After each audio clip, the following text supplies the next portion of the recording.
Bigarren postua gaurkoan, gainera junior mailako garaipena, beroaldi ona asteburua hasteko.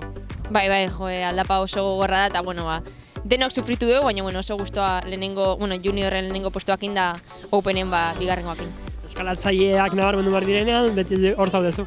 Bai, aurreko urten de hemen garaipena lortu nun da, oso pozik berriz lortzeakin. Nola kudeatzen da horrelako maldatzar bat?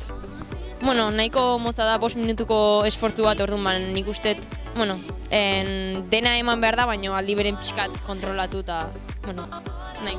Supongo beroketa oso garrantzitsua da. Bai, beroketa espezifikoa in behar da hortako, eta nik uste nahiko ondo indetela gaur beroketa.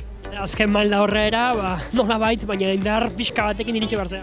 Bai, dena eman bukaeran, da emate meta gertu dagoela, baina beti hor gehatzea eta dena eman metaino eta hoxe. Zorion Amaia. Eskerrik asko.